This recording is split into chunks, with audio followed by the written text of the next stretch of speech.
नमस्कार। हिंदी साहित्य की कक्षा में आपका स्वागत, अभिनंदन। मैं डॉक्टर गजानन, सह आचार्य, राजकीय महाविद्यालय सुजानगढ़। हम गिरधर कविराय की कुंडलियों का अध्ययन कर रहे थे। उसी में आज की कक्षा में फिर आगे की कुंडलियों का अध्ययन करते हैं। ये आपके जीवन को सुधारने वाली, आपके व्यवहार में परिवर्तन लाने वाली, आपको राह दिखाने वाली रचनाएं हैं। कुंडलियाँ जीवन जगत से जुड़ी हुई सरस, सहज, सुबोध रचना है। आप सुनिएगा, इनका व्याख्याखंड पूर्ण करते हैं, इनके भावार्थ को आप समझें।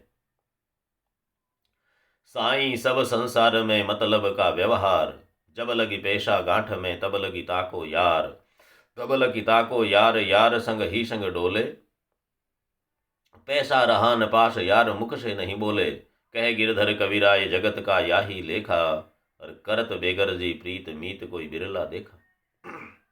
संसार में सारे लोग स्वार्थ के संगी हैं। धन माया कुछ मिल जाए, स्वार्थ लाग करहि सब प्रीति, सुर नर मुनि जन की यह रीति। तुलसी ने लिखा रामचरितमानस में, सुर नर, आदमी की तो औकात ही क्या है। सारे लोग स्वार्थ लाग करहि सब प्रीति, सब स्वार्थ में परिपूरित होकर के प्रीति करते हैं। और न केवल इंसान, सुर, देवता भी, नर मुनिजन, मुनियों की भी यह रीति, ऐसी ही रीति है वहां पर भी। इसलिए स्वार्थ के सब साथी होते हैं। रुपया पैसा जब आपके पास में है, धन माया आपके पास में है, तो मित्रों की भीड़ रहेगी आपके पास। और जैसे ही आप जरूरतमंद हो गए, कंगाली आ गई, पैसा खर्ची छूट गई, खत्म हो गई, उस दिन एक एक करके मित्र बिछुड़ जाते हैं। जैसे रेल के एक एक डिब्बे कटते कटते कटते अंत में इंजन बच जाता है, उसी तरह से आप अकेले बच जाते हो, कोई आपके पीछे खड़ा नहीं, नजर नहीं आता है। साईं सब संसार में, ये साईं माने भगवान है वैसे तो, लेकिन ये भी हमने गिरधर के परिचय में पढ़ा। यद्यपि तथ्यात्मक रूप से पूर्ण नहीं कह सकता, लेकिन ये माना जाता है कि गिरधर की जो पत्नी थी वो साईं नाम से कुंडलियाँ लिखती थी, वो भी कवयित्री थी। तो उसने अपने पति को संबोधित करके लिखा, पर उसने अपनी छाप नहीं लगा करके छाप में गिरधर कविराय की छाप ही लगा दी, यानी कि नाम उन्हीं का रखा। तो ये साईं से जो शुरू होते हैं, या साईं कहीं न कहीं बीच में आता है, वो साईं वाले जो कुंडलियाँ हैं, वो कहते हैं गिरधर की पत्नी द्वारा रचित कुंडलियाँ हैं। ऐसा उल्लेख भी हमारे विद्यार्थी करें और उसमें ये लिखें कि किम वदंती ऐसी है, ऐसा लोगों का मानना है। आज तक शोध से ऐसा कहीं पर सिद्ध नहीं हुआ है, लेकिन ऐसा ऐसा कुछ तथ्य ऐसे मिलते हैं, तो उनके आधार पर हम ये कह सकते हैं। तो आप यही ऐसा ही लिखें कि ऐसा मानना है। साईं सब संसार में मतलब का व्यवहार, हे साईं, हे प्रियतम, हे पति, या हे भगवान, इस संसार में सारा मतलब का व्यवहार है, स्वार्थ का व्यवहार है। जब लगी पैसा गांठ में तब लगी ताको यार, जब तक आपकी गांठ में पैसा है तब तक दुनिया आपसे यारी निभाती है, तब तक आपसे मित्रता करती है। और तब लगी ताको यार, यार संग ही संग डोले, जब तक सारे यार रहते हैं, दोस्त रहते हैं, मित्र रहते हैं, साथ ही साथ डोलते हैं, एक मिनट के लिए छोड़ते नहीं, उसी के साथ में है। वो आदमी के साथ नहीं है। गिरधर कहता है, गिरधर की पत्नी कहती है कि दुनिया आपके साथ नहीं, आपके उस पैसे के, धन के, माया के, प्रभाव के, पद के, प्रतिष्ठा के, उसके साथ में घूम रही है। तब लगी ताको यार, यार संग ही संग डोले, और पैसा रहा न पास यार मुख से नहीं बोले। रुपया आपके पास में नहीं रहा, धन आपके पास नहीं रहा, माया आपकी खत्म हो गई, तो फिर वो ही दोस्त जो आपके साथ रहते थे, वो आपसे मुंह से बोलेंगे नहीं, बात नहीं करेंगे, नमस्कार का जवाब नहीं देंगे, आपसे उचित संबोधन, अभिवादन, उससे भी वो कतराने लग जाएंगे। कहे गिरधर कविराय जगत का याही लेखा, इस संसार का यही लेखा जोखा है। संसार का पूरा सार इसमें है, करत बेगरजी प्रीत मीत कोई बिरला देखा। बिना गरज के, बेगरजी माने गरज के बिना, किसी जरूरत के बिना, किसी स्वार्थ के बिना प्रीत करे, प्यार करे, प्रेम करे, अनुराग करे, मीत कोई बिरला देखा। ऐसे मित्र तो बहुत विरले ही मिलते हैं। बिरला माने विरला, बहुत कम मिलते हैं। ऐसे विरले ही ढूंढने को मिलते हैं, अपवाद स्वरूप ही मिलते हैं, जो बिना गर्ज के, बिना स्वार्थ के प्रीत करे, प्यार करे, प्रेम करे। हे साईं, इस संसार में तो सारा मतलब का ही व्यवहार है, सब मतलब के साथी हैं। इसलिए हमारे युवा विद्यार्थी संसार के इस सार को भी सहन करें, इसको समझें। मैं साथ साथ आग्रह ये भी करूँगा कि आप इस एक कुंडली को लेकर के बैठ जाएं कि साहब सारा संसार तो मतलबी है, फिर किसी से क्यों बात करनी, किसी से क्यों व्यवहार करना, क्यों किसी पे विश्वास करना, ये नहीं है। रचनाकार जब रचना लिखता है तो एक भाव भूमि में रचना लिखता है तो एक पक्ष को उजागर कर सकता। एक कुंडली में सारे संसार को तो नहीं दर्शाया जा सकता, सारी भावनाओं को नहीं दर्शाया जा सकता, सारे लोग एक जैसा व्यवहार नहीं करते हैं, इसलिए संसार में ऐसा भी होता है। तो आपको आपके अपने जीवन में जब आप लोगों से व्यवहार करते हैं, उस आचरण के दौरान, वार्तालाप के दौरान, बातचीत के दौरान, लेन देन के दौरान इन चीज़ों को ध्यान में रखें। कहीं कहीं आपके साथ ऐसा भी हो सकता है। सच्चे मित्र भी है, बिरला देखा तो कुछ विरले भी हो सकते हैं। हो सकता है आप जिस पे अविश्वास कर रहे हो वो बिल्कुल विश्वसनीय हो, तो उसकी पहचान आपको करनी चाहिए। इस बिंदु की ओर गिरधर कविराज ध्यान दिलाते हैं। अगला देखें। पीवे नीर न सरबरो बूंद स्वाति की आस, के हरि तृण नहीं चर सके, जो व्रत करे 50। जो व्रत करे 50, विपुल गज जुत्थ विदारे, सतपुरुष तजे न धीर, जीव बरु को मारे। कह गिरधर कविराय, जीव जोखम भरे जीवे, चातक बरु मर जाए, नीर सरवर नहीं पीवे। इसका अर्थ समझने के लिए अंतिम पंक्ति को पहले समझना होगा। चातक का कहना है, हमने पहले भी चातक का पढ़ा। तो चातक बादलों धुएं को बादल मान करके जाता है और आंखों में आंसू लेकर के आ जाता है, ऐसा पहले एक पढ़ा था। यहाँ पर व्यक्ति के उसूलों की रक्षा करने वाली बात को गिरधर कहता है कि आप अपने उसूलों की, आपकी कुल परंपरा की, स्वाभिमान की, नीति की, उनकी उज्ज्वलता की ओर ध्यान दें, उसको छोड़े नहीं। छोटे से स्वार्थ के लिए आपने यदि अपनी नेक नियति को छोड़ दिया तो आप बुराई के मार्ग पे चल तो सकते हैं, लेकिन वापस भलाई वाले मार्ग पे आना बड़ा मुश्किल काम हो जाता है। इसलिए गिरधर क्या कहता है, जो जो प्रकृति के जीव जंतु उपागम उसूलों पे चलते हैं, अपने आदर्शों पर चलते हैं, उनके उदाहरण दे करके हमें सिखाता है कि आप अपने आदर्शों को मत छोड़िए, अच्छाइयों को मत छोड़िए। पीवे नीर न सरोवरो बूंद स्वाति की आस। चातक है, अब यहाँ पर चातक को आपको जोड़ना होगा क्यों अंतिम पंक्ति में चातक आ गया, प्रसंग उसी का है। पीवे नीर न सरोवरो, चातक सरोवर का पानी नहीं पीता है, धरती पर पड़ा हुआ पानी नहीं पीता है। बूंद स्वाति की आस, एक स्वाति बूंद की, स्वाति नक्षत्र में बरसने वाली बरसात की इस बूंद का इंतजार करते हुए जीवन निकाल देता है, लेकिन सरोवर का पानी नहीं पीता, धरती का पानी नहीं पीता। उसी तरह के हरि तृण नहीं चर सके, जो व्रत करे 50। शेर है, सिंह है, वो घास नहीं खाता है, तिनके नहीं खाता। तृण माने तिनके, नहीं चर सके, चरना माने खाना। शेर तिनके नहीं चरता, चिनके नहीं खाता। जो व्रत करे 50, भले 50 व्रत कर ले, वो साल में भूखा रह जाता है बहुत सी बार, उसे शिकार नहीं मिलता। जो व्रत करे 50 मन 50 बार भूखा रह जाता है, फिर भी कितना भूखा रहे, घास नहीं खाता है।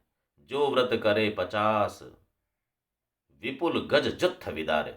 50 व्रत करने के बावजूद भी, इतनी बार भूखा रहने के बावजूद भी, विपुल गज जुत्थ विदारे, उसके भीतर की ताकत है, उसकी कुल परंपरा की ताकत है, उसकी नस्ल की ताकत है, वो ऐसी है कि वो भूखा रहने के बावजूद भी विपुल गज जुत्थ विदारे। गज माने हाथी, जुत्थ माने झुंड, विपुल माने बहुत से हाथियों के झुंड को विदीर्ण कर देता है। विदारे माने विदीर्ण करना, डर के भाग जाते हैं, बिछुड़ जाते हैं, बिखर जाते हैं। हाथियों का झुंड हो सामने, बहुत से हाथियों का झुंड, लेकिन अकेला शेर उन पर आक्रमण करता है, हाथी चिंगाड़ करके दौड़ जाते हैं, विदीर्ण हो जाते हैं, वहां से बिखर जाते हैं। ऐसी ताकत उसके भीतर है, भले ही वो भूखा रह जाए, लेकिन उसका वो घास नहीं खाता, इसीलिए तो उसमें ये ताकत रही। ये शिकार करने का गुण उसमें तभी तो है, ये आक्रामकता उसमें तभी तो है। वो भी घास खाने लगता तो हाथियों के झुंड से कैसे लड़ सकता था? हाथी भी घास खाते हैं, वो भी घास खाता, उनसे लड़ नहीं सकता था। ये उसका गुण है कि वो अपना खाद्य, अपना खान पान, अपना व्यवहार उसी तरह से रखता है। तो व्यक्ति को अपने व्यवहार के अनुरूप खान पान करना चाहिए, जैसे ही उसकी परंपरा है उसके अनुरूप। जैसे ही आपने खान पान छोड़ दिया, वैसे ही आपका आचरण बदल जाएगा, आपके चरित्र में कमियां आनी शुरू हो जाएगी। सतपुरुष तजे न धीर, जीव बरु को मारे। सत्पुरुष जो लोग हैं, सापुरुष जो लोग हैं, वो अपने धैर्य को कभी छोड़ते नहीं हैं। जीव बरु को मारे, भले कोई आदमी उनसे जीव से मार दे, उनको प्राणांत कर दे उनका, लेकिन वो धीरज को छोड़ते नहीं हैं, उतावले नहीं होते हैं। विवेक शून्य होकर के कार्यवाही नहीं करते हैं, विचार करते हैं, धीरज को हमेशा बनाए रखते हैं। कहे गिरधर कविराय जीव जोखिम भर जीवे, चातक बरु मर जाए नीर सरोवर नहीं पीवे। गिरधर कहता है वो चातक जोखिम लेकर के जिंदा रहता है, कब मर जाए पता नहीं, प्यास, नक्षत्र कब आए, स्वाति नक्षत्र कब बादल आए, कब बरसे, कब उसका पानी मिले, कब प्यास बुझे, इस इंतजार में हार जाए तो फिर उसका उसूल टूट जाए, आदर्श खत्म हो जाए। गिरधर कहता है कि वो जोखिम भर के जीता है, जोखिम लेकर के जीता है, लेकिन इसी कारण से उसकी पहचान है संसार में कि चातक मर जाएगा भले ही, लेकिन नदी इसका पानी, सरोवर का पानी, धरती पर पड़ा हुआ पानी नहीं पिएगा। ये पहचान किसी व्यक्ति की यदि हो कि वो व्यक्ति मर जाएगा लेकिन झूठ नहीं बोलेगा, वो व्यक्ति कितना ही घाटा सहन कर लेगा लेकिन चोरी नहीं करेगा, रिश्वत नहीं लेगा, भ्रष्टाचार नहीं करेगा, ये पहचान जिस दिन हमारी होनी शुरू हो जाएगी, उस दिन आपका सामाजिकों में, संसार में, आपके आसपास में, सब लोगों में आपका नाम होना शुरू हो जाएगा। लेकिन किसी संकल्प को पाल करके तो देखिए, अपने आचरण का गुण बना करके तो देखिए कि उस व्यक्ति में ये तो गुण है साहब, भले ही कितना ही कुछ हो जाए लेकिन राष्ट्र के विरुद्ध में नहीं जा सकता, समाज के विरुद्ध में नहीं जा सकता, झूठ नहीं बोल सकता, किसी का बुरा नहीं कर सकता, विश्वासघात नहीं कर सकता। आप जहाँ रहना चाहे वहाँ रहिए, जिसके साथ रहना चाहिए वहाँ रहिए, लेकिन आपके व्यवहार में, आपके चिंतन में कुछ न कुछ गुण तो होने चाहिए जिनके कारण लोग आपकी प्रशंसा कर सकें, लोग आपका लोहा मान सकें। तो चातक ने, शेर ने, सत्पुरुषों ने अपने उस गुण का लोहा मनवाया है, इसलिए कवियों की कविताओं में उनका स्थान आया है। अगला देखें, नारा कहे नदी न सन, हम तुम एक समान, कछु हम तुम सन अधिक हैं, अधिक हमारो मान। ये नदी और नाले का वार्तालाप है। नाला होता है, नदी और नाला, तो नदी बड़ी है, नाला छोटा है, लेकिन समय कभी कभी ऐसा आता है कि बड़ों को छोटों की बात सुननी पड़ती है, मजबूत लोगों को कमजोर लोगों की बात सुननी पड़ती है, अमीरों को गरीबों की बात सुननी पड़ती है, धनवानों को निर्धनियों की बात सुननी पड़ती है, नेताओं को जनता की बात सुननी पड़ती है, अफसरों को अपने अर्दलियों की बात सुननी पड़ती है, अपने मातहतों की बात सुननी पड़ती है। समय आता है कभी कभी। गिरधर कहता है कि उस समय कब पता नहीं कैसे कहाँ पासा फोड़ दे। समय बड़ो बलवान जगत में, बड़ा बलवान है ये। तो ये नदी और नाले की वार्तालाप है। नारा कहे नदी न सन, हम तुम एक समान, कछु हम तुम सन अधिक हैं, अधिक हमारो मान, अधिक हमारो मान, ताहि जब बरखा आए, और बरखे नीर झकोर मन ही उबार न पाए। कहे गिरधर कविराय सुनो हो पाई पारा, और समय परे की बात, नदी कह सिखवे नारा। नारा कहे नदी न सन, हम तुम एक समान। नाला नदी से कहता है कि हम और तुम एक जैसे ही तो हैं, क्या फर्क है तुम में, आप विचार करें। नदी तो नदी है और नाला नाला है, लेकिन समय ऐसा आ गया कि नाला नदी से कहता है आप और हम तो एक जैसे ही हैं, आप में भी पानी है, हम में भी पानी है, लेकिन नदी में स्वच्छ पानी है, नाले में गंदा पानी है। नाला अपने गंदे पानी की चिंता नहीं करता और नदी को कहता है हम तो एक जैसे ही हैं। आप समाज में, अपने आसपास में इस तरह का व्यवहार रोज देख सकते हैं, आपसे भी ऐसे लोग कह सकते हैं। गिरधर कहता है इस समय का फेर है, नारा कहे नदी न सन नदी को, हम तुम एक समान, हम तो एक जैसे हैं, कछु हम तुम सन अधिक हैं, अधिक हमारो मान। हम एक जैसे हैं, लेकिन देखिए थोड़ा सा हमारा मान सम्मान, हमारा रुतबा थोड़ा सा आपसे अधिक है। नदी तो एक तरफ पड़ी रहती है, नाला तो घर घर में है, लोग हमारा सम्मान करते हैं। नदी में पानी कौन डालने जाता है, लेकिन नाले में रोज पानी डालते हैं तो हमारा सम्मान ज़्यादा करते हैं लोग। अब देखिए व्यक्ति, इस तरह के लोग भी आपको मिलेंगे जो अपने अवगुणों को भी गुण बना करके बताएंगे, बखान करेंगे। नाला उस गंदे पानी को, लोग जो गंदगी फैलाते हैं उसको भी नदी को कहता है कि लोग हमारा मान ज़्यादा करते हैं, सम्मान ज़्यादा करते हैं, हमें सामग्री ज़्यादा देते हैं, इसलिए हमारा उपयोग ज़्यादा करते हैं। आपके पास कौन आता है, कछु हम तुम सन अधिक हैं, अधिक हमारो मान। हम तुमसे थोड़ा सा अधिक है, इसलिए अधिक हमारा मान है, सम्मान हमारा ज़्यादा है। ताहि जब बरखा आए, बरसात का समय देख लीजिए, बरसात आती है तो भी नदी में पानी और नालों के माध्यम से जाता है, बरसात भी हमारे पास पहले आती है। बरसे नीर झकोर मनई उबार न पाए, नीर झकोर झकोर करके बरसता है, झड़ी लग जाती है बादलों की और मन ही उबार न पाए। वो हम जो पानी है हमारे पास में आता है, मन भर जाता है। हम जिसको बचा नहीं पाते वो पानी तुम्हारे पास जाता है। कहे गिरधर कबीरा ये सुनो हो पाई पारा। गिरधर कहता है कौन पार पा सकता है इन बातों का। समाज में, संसार में लोग किस तरह से व्यवहार करते हैं, कैसा अहंकार पालते हैं, किस तरह की गलत फहमियों में जिंदा रहते हैं, इस समाज में देखने को आपको मिलेगा। समय परे की बात नदी कह सिखवे नारा। समय की बात है कि नदी को नाले सीख देते हैं, सिखाते हैं, और नदी की मजबूरी है कि नाले की बात को सुन करके भी चुप है। पता तो नदी को भी है कि नाले की क्या औकात है, मुझसे आकर के मिलता है तो गंदगी ही लाता है, और नदी बेचारी नालों की गंदगी को भी बहा करके ले जाती है और अपनी पवित्रता को बना के रखती है। उसके बावजूद नाला नदी को आंख दिखाता है, कहता है हम थोड़े से आपसे ज़्यादा हैं, लोग हमारा उपयोग ज़्यादा करते हैं, लोगों से जुड़ाव हमारा ज़्यादा है। ये गंदगी समाज में सब जगह आपको देखने को मिलेगी। गिरधर ने, कोई भी रचनाकार होगा, वो प्रकृति के और मूर्त अमूर्त सबको लेकर के, व्यक्त अव्यक्त सबको लेकर के जब बात करता है तो बात हमारे लिए ही करता है, इंसानों के लिए ही करता है। न तो नदी कविता समझती है, न नाला कविता समझता है। नदी नाले के प्रसंग को लेकर के, उनको प्रतीक बना करके इंसानों के व्यवहार की बात ही कवि करता है। ये हमें देखना है कि कवियों ने किस तरह से अपनी रचनाओं के माध्यम से संसार के सत्य को उजागर किया है, लोगों के व्यवहार को उजागर किया है, हमारी भावनाओं को उजागर किया है।